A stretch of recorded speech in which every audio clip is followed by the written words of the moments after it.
आई भोजपुरी में कुछ किचन के बर्तन के बारे में जानते हैं। चौहानी मतलब किचन, बासन मतलब बर्तन, नाव मतलब नाम। भोजपुरी आप लोग सीखता नहीं जा तो पहले ही जान लीजिए कि चौहानी मतलब किचन होता है जिसको रसोई घर कहते हैं, बासन मतलब बर्तन, नाव मतलब नाम। मतलब कुछ ऐसा चीज़ जौन चौहानी में जौन बर्तन रहेला उन्हीं का नाम हमने के जानी जा ई वीडियो के माध्यम से। पहले हनी अंग्रेजी हिंदी लिखल बा, फिर अंग्रेजी लिखल बा, फिर भोजपुरी लिखल बा, समझे के कोशिश करें। चम्मच के स्पून कहल जाला अंग्रेजी में, भोजपुरी में चम्मच कहल जाला। करछी के लैडल कहल जाला अंग्रेजी में, आ कलछुल कहल जाला भोजपुरी में। हिंदी में तराजू, अंग्रेजी में स्केल्स, आ भोजपुरी में तरजुई। बेलन हिंदी में, रोलर अंग्रेजी में, आ बेलना भोजपुरी में। चिमटा हिंदी में, टोंग्स अंग्रेजी में, आ सियूठा भोजपुरी में कहल जाला। प्लास हिंदी में, प्लास अंग्रेजी में, पिलास भोजपुरी में कहल जाला। जैसे कहे के बा कि अरे पिलासवा कहाँ बा, मिलत नइखे, द ना तनी एगो तार काटे के बा। जैसे आपको कहना हो कि एक प्लास कहाँ है, दीजिए तार काटना है, तो कैसे कहेंगे, अरे द ना हो तारवा काटे के बा, पिलासवा कहाँ बा। ठीक है। कढ़ाई वोक मतलब कढ़ाई।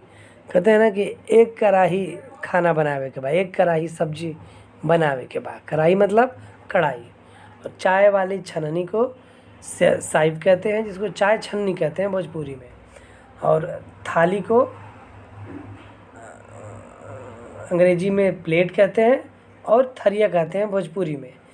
हिंदी में ओखली, अंग्रेजी में मोटर, और भोजपुरी में ओखरी। जैसे कहल जाला कि ओखरी में कहाँ बा, ओखरी में का चाहिए, तो ओखरी में चाउर छाटे के बा। ठीक। ओखरी में चाउर कौन चीज़ छाटल जाला, तो मूसर से छाटल जाला। जब लकड़ी के बड़ा सा लंबा सा रहता है उसको मूसल कहते हैं, मतलब मूसर कहते हैं।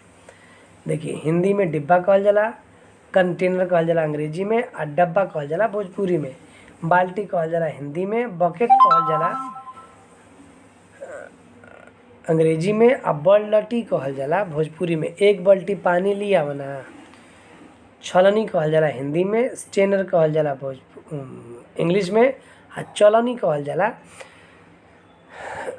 भोजपुरी में। जैसे कहल जाला कि चलनिया कहाँ बा, द ना आटा छाने के बा।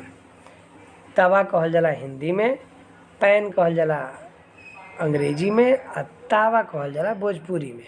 कहल जाला कि तावा पर रोटी बना लो। कढ़ाई तो पहले भी हो चुका है, चाय छन्ने वाला पहले भी हो चुका है। ये वीडियो आप लोगों के लर्न भोजपुरी का यूट्यूब चैनल के माध्यम से मिला था। आप लोग हमारा चैनल पर बनल रही, ऐसे वीडियो आप लोग पावत रही।